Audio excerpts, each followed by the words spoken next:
Hey guys, welcome back for a new video. This is for Beast of Reincarnation. So today we are going in right where we left off in the last video for this game. We have a Nushi that we're going after. It kind of looks like a large stag. We just saw him walking across this area for the first time. So I'm going into the first boss fight of the game. So sit back, relax, and enjoy the gameplay.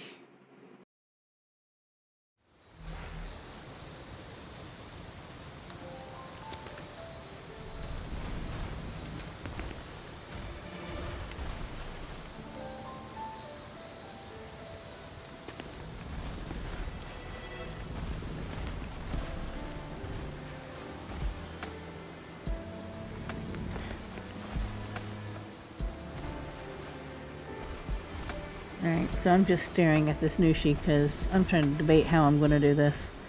Now, the good news is that he's right here next to the campfire, so at least the respawn point's not too far away. I am going to tell you, I do fail this first time. That's not unusual. This is me we're talking about. But definitely a little tougher than I expected it to be, considering I was told this game wasn't going to be like Elden Ring or like Wukong. It was going to be a lot easier.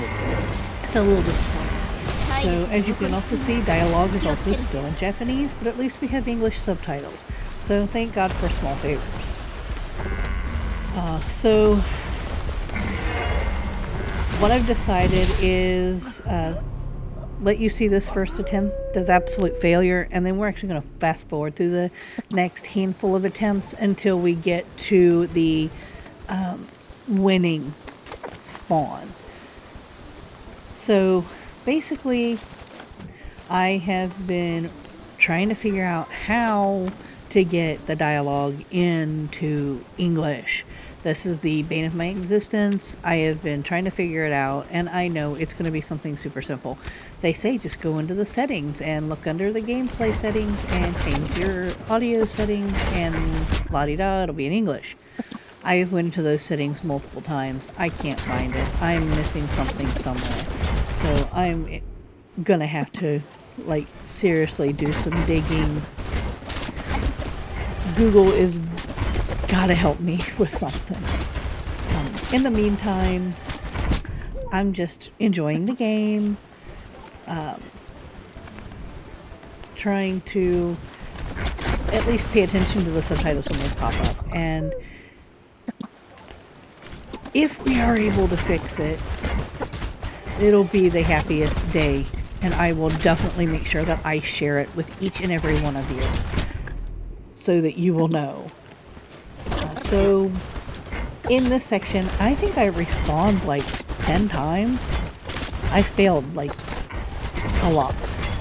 And what I actually learned along the way here is that you definitely need to utilize Ku. So up until I actually started this fight, I've been using Ku as just a backup. When I need to like catch my breath or let some energy replenish, I would use his power and let him do it. Or as soon as I ran out of arrows, I would let him do it. So that's what I've been doing. And as I'm getting through this particular boss fight, one thing I'm discovering is that Ku is fighting alongside you. If you've noticed, if it's not moving too fast, Ku is actually out there fighting with you. And I'm not controlling him most of the time. He's just right there underneath, and he's just helping do damage. So sometimes you do just kind of have to back off and let Ku do some damage. And if you watch right here in the bottom right, he's got a blue bar, and I can't remember what that's called. It's not really mana, but it's like basically his energy. And when it's full, when he has at least 3, you can use your triangle button and tell him, hey, do this, and then you gotta select it and block. What I noticed during this fight is that out of nowhere, the Nushi got bound, and I didn't bind him. Ku is actually using all of the spells and incantations that you've learned with him, that you can control him to do, and he's using them all on his own.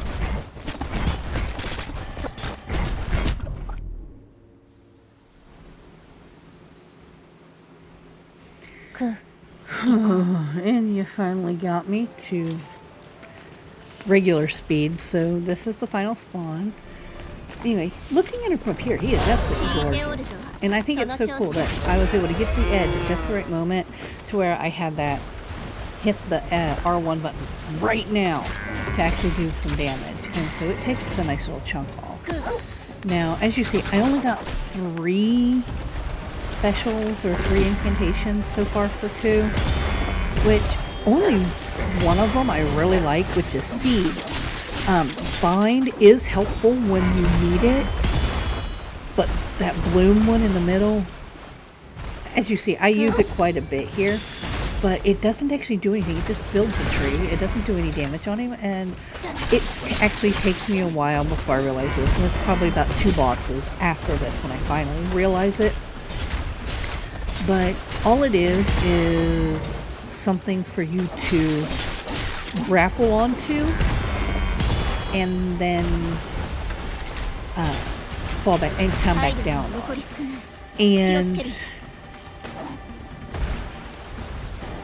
the right one power-up thing that I was trying to show you a minute ago,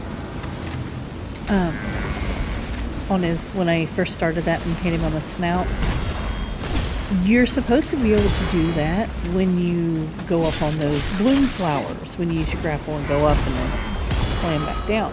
I haven't perfected that yet. It actually takes me quite a few tries. Already, within just a couple of minutes, I've already got him down to less than half of his life. And considering it took me 2 to 3 minutes of failure in fast forward, imagine how long it took in real time. That's all I'm gonna say to you guys. It was a tremendous effort. The one thing that I'm still struggling with here is the parries and dodges, though parries are getting a little easier. As you can see, I can get like 2 or 3 back to back, and then all of a sudden out of nowhere I'll get slammed so hard I gotta use health. But look here, Ku just used the bind and I didn't tell him to use it, which, thank you Ku. I'm like loving this dog more and more the more I play. And I like this particular power up where I can just slam him with 2 joysticks, and it doesn't pause things 100%, but it does slow it down. And by slowing it down, it does allow you to get some additional hits in that you wouldn't have gotten during the regular gameplay. Because you see how fast he's moving. I mean, he's just swinging back and forth left to right. And there we go. This Nushi is down. So yeah. We got him, buddies.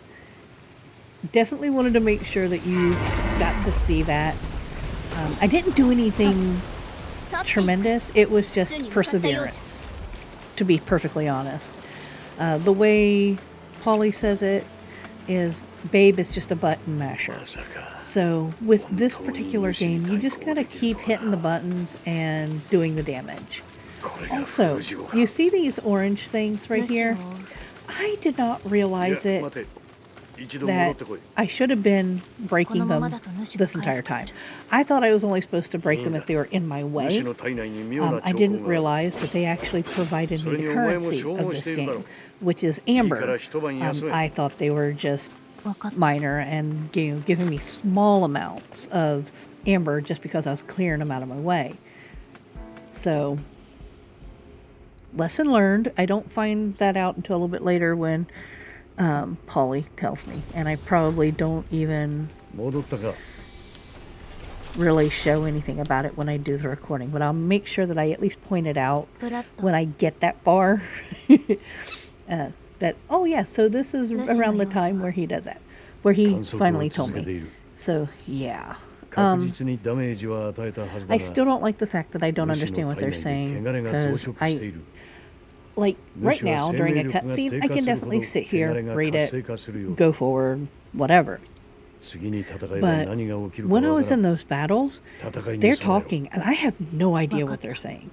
And I really hate that her and Violet are having these conversations while I'm fighting, and I don't know what's going on. And it's not always Violet.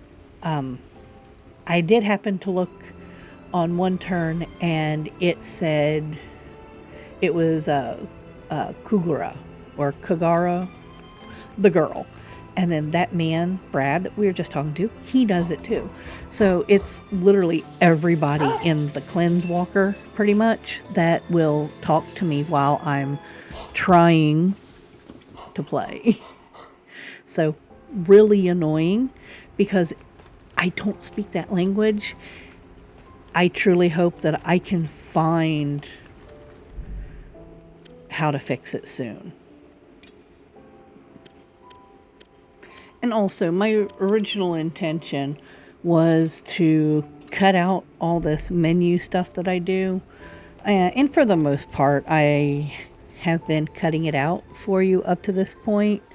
But I actually wanted to share some of this right now, because every time you return back to the Cleanse Walker, you have all of these attributes and skill points and everything that you got to go through, as well as there are research and certain things that are going on the Cleanse Walker itself that you got to go into the menus for.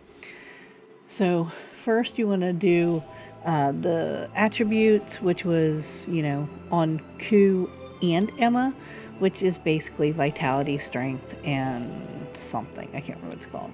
Fluorescence, I think. And basically all you're really doing is putting those points on. You usually only get one per boss. So after you finish a boss, you get that, you do it, blah, blah, blah. And then after you've done that level and saved it, then you come here to the skill points.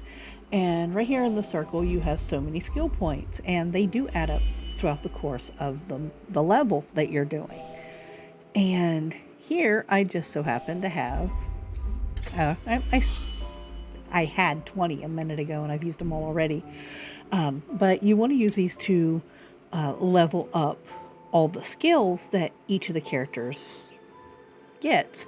So they are a shared pool of skill points. So if you have, say, 50 points to use, do not use all 50 on Emma and then skip out on Ku, because then Ku's not going to get upgraded. My recommendation, which I did find out after I had started doing a little bit of it, is to instead give Emma half, use the other half on Ku, so that you're trying to kind of evenly split the points so that one doesn't get leveled up while the other one doesn't. You definitely, at least this early in the game, don't want to prioritize one over the other, at least from my own experience. I much prefer, trying to keep them as even as possible. So with the attributes, I've been trying to keep those even. What started, I think it's like 5 skill points, 1 to vitality, 1 to strength, 1 to fluorescence, and you do that for her. 1 to vitality, 1 to fluorescence, 1 to strength for him. And the attribute points, thank goodness, are separate. So every time you defeat a boss whether it's just an elite enemy or an actual mini boss or the level boss. When you earn that level, you will then get that point, one for Emma and one for Ku. Choose wisely of where you want to put it. So that's what I was showing here, was basically how you're going to level up your characters and how you're going to make them stronger and make this go a lot easier. Now, also, while you're here in the Cleanse Walker, you also have your little grow farm in the back and an incubator, which as soon as you get an egg, you want to go ahead and put that in, and it'll give you a chicken, and then you'll start harvesting your own eggs. All the plants that or seedlings that you collect along the way, you can plant them in the planter box. You also saw that I had a shower as well. Ku and Emma get covered in blood, mud, and debris. So I find that after I do a boss fight, it's good to go ahead and get them cleaned up. Not only for aesthetic reasons, but I truly believe that if they're really dirty, it affects their levels. I could be wrong. Now, since I was talking, I wasn't able to point it. So this cutscene is actually showing us a flashback. So we do get to control Emma here. But again, it is a flashback. So it's not going to be exactly the same as what we are doing. And you're actually going to see that we don't have some of the skills or weapons or anything of that we have when we're playing in the normal parts of the level. And it actually took me a minute to realize that this was a flashback because the way it worded it, it just said the year and on a certain day. It didn't say in the past or anything like that. It was not very clear, at least not to me. Maybe I just looked at it wrong. Who knows? But this is a pretty good little flashback. You see what her hair was doing. That is her blight. It's that red flower or pink flower. That is the initial blight skill that she has as a purifier. And as the game is progressing, I did learn after I defeated my first boss that you earn new blights, and the blights stack on one another. So where you start out with, that pink daisy looking flower, then you earn what looks like a rose and what looks like a lily. And I saw in another YouTuber's gameplay. Shout out to Barbara's King. You should check him out. He played it on his live stream. There was like this purple flower, kind of made me think of a peony. And there's just, gosh, I think there's like 5 or 6 flowers. And you get one every time you defeat a boss. You earn their blight. And then that blight becomes your superpower in a way. And so you earn like poison, and you earn lightning, and you get, it's not strength, what the heck is it called? I can't remember. Fire. And you also get more arrows, and you get like these little shops like along the way where you can pick up new recipes. So there is a lot to get, a lot to explore, a lot to learn. I'm one of those people, I kind of get myself lost in the research or the search, the looting aspect of the game, and totally forget about the story progression. And I end up spending an hour in an area that should have only taken me 10-20 minutes. So if you're like me, the game could take a lot longer than what was initially intended. So also keep that in mind. There is so much extra that you can do that isn't required for the actual progression of the game. But at the same time, if you skip it entirely, it could affect your ability to level up and increase your skills. So use caution when doing looting. Definitely get everything that's on the main path, but I wouldn't explore too far away from the main story for the simple fact that you don't want to get yourself down a rabbit hole and then stuck on a side mission that has absolutely nothing to do with the story progression itself. I have done that a couple of times already, and I'm not that far in. So keep that in mind. And basically, if you don't care about taking a 12-hour game and turning it into a 30-hour game, then by all means, go ahead. But I'm trying to catch myself when I do stupid things. So I figured I'd at least give you that word of warning. It's not like Elden Ring where you have to go and level everything up before you can move forward. So it's not a Souls-like game. It's not so difficult in the sense that you have to, do all these level ups and whatnot before you're able to progress. It is just some simple, okay, do this, go to the next area. You earn enough skill points with each major boss that, quite frankly, you don't need to do any side quests.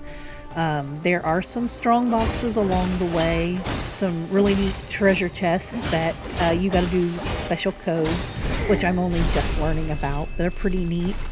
Those codes are usually, up, right, down, left, etc. And the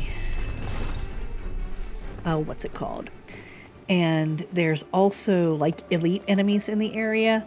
And me and Polly decided we're going to do the elite enemies as well, because those will also kind of help build your skill set.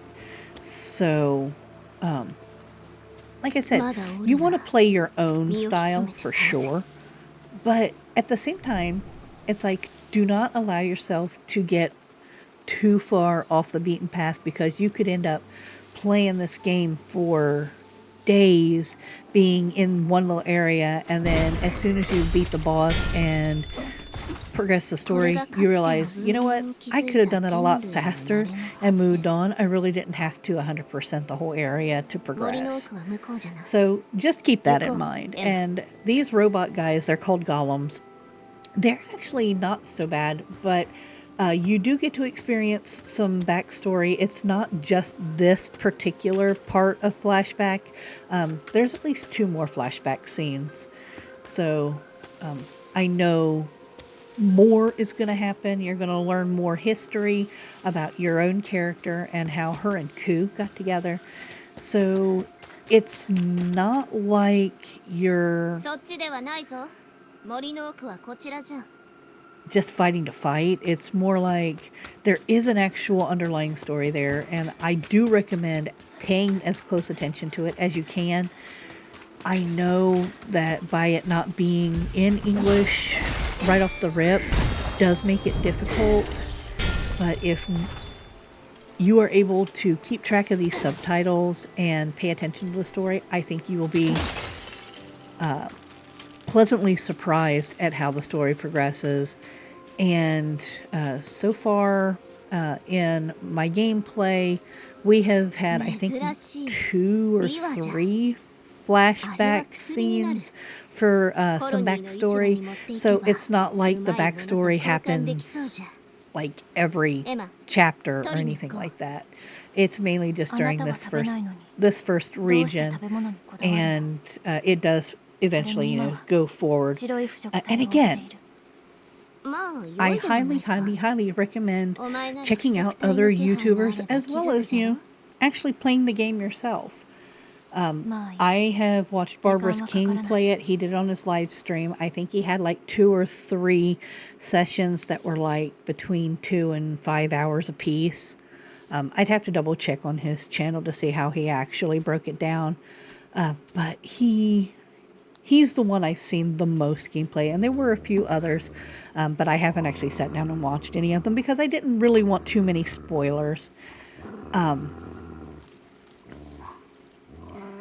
If you don't want spoilers, by all means, go get the game, play it, then come back and watch us.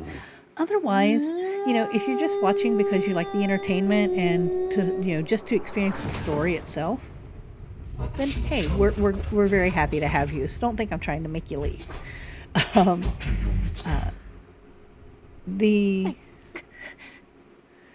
I cannot stress enough, this story is remarkable. Like with a lot of games, there are quite a few cut scenes. I think that's just the name of the game at this point. A lot of games are going to do this, regardless of what setting you choose, whether you choose normal, hard, or easy. I don't mind too much when it's genuine story that helps the game progress. But when it's just cutscenes for the sake of a cutscene, because they're trying to make it easier on the player so they can just sit there and do nothing, that's when I have a problem. And there are so many times when the story itself is just not in that cutscene. The cutscene is literally, you're watching them fight when I could have played that fight instead. And it's just one of those things that truly just gets to me. But this game does not do that. It literally does let you play, and you're actually playing through the backstory, and instead of just watching the cutscene of the backstory. So trust and believe, this game so far is so worth it, and I do highly recommend you guys checking it out. And please, if any of you figure out how to fix the dialogue from Japanese to English, I'm going to keep reiterating this until it's finally fixed.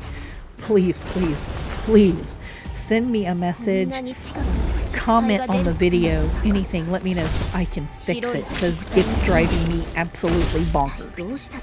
As you can see, I'm starting to kind of get the dodge down, but if you've noticed, I don't have my arrows anymore. And that's when I realized, oh yeah, I don't have them in the flashback. That's so wonderful. Hooray. And I don't have my dog, too, to help me fight these guys, so I can't hit triangle. Yay, this makes this so much harder. And I'm really upset about it at first. But you kind of learn how to fight the enemies on your own too. So that way, if something happens to Ku and Ku is downed, at least you know, hey, at least I can still take these guys out without Ku's help. So now they're just wanting us to keep following because we just saw Ku for the first time. We haven't actually befriended him yet. He actually looks like he's injured. So we are just following and trying to basically see why this Nushi is here and why he seems to be interested in us. Because we don't quite know yet what Ku is, or that Ku is truly friendly. Which I think is a nice way to actually introduce him in a way. When you go for his backstory, and when you actually do learn that he was drawn to you in the same way that you are drawn to all the other Nushi. Though you weren't drawn to him to fight, you both kind of had this mutual respect for one another, and he feared you because he was injured when he first saw you. And you, even though Emma, self-proclaimed, I have no emotion, I feel nothing, Emma, she kind of has a soft spot for Ku. And I think that's kind of how she ends up befriending him, is because, she sees him injured and she helps him, which is something you wouldn't have expected for her as the blighted purifier. And it's all pretty neat. Violet basically is convincing her, hey, this wolf is not what he seems. He's injured. He needs help. Take care of him. This game is just remarkably beautiful. Yeah, the cutscenes can be a little long, but it's absolutely gorgeous. I love everything about this gameplay. The graphics are amazing. The controls are relatively simple, so I'm really enjoying it. I'm not mad at it. Now, I'm actually at the point where we're finishing up this little cutscene, and then it's the end of this recording.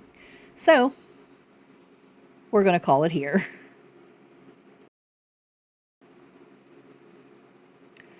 I truly want to thank each and every one of you for watching my video. Not really a whole lot of review per se for this one, but basically it's just I'm really getting into this story, and I can't stress enough, I highly recommend you guys check this game out yourselves. If you can't afford to purchase it just yet, I think there could be a demo. Check your consoles to see if there is a demo available. I truly hope there is, because it's definitely worth it. So I do want to thank each and every one of you again from the bottom of my heart for watching this video. And until the next time, guys. Bye.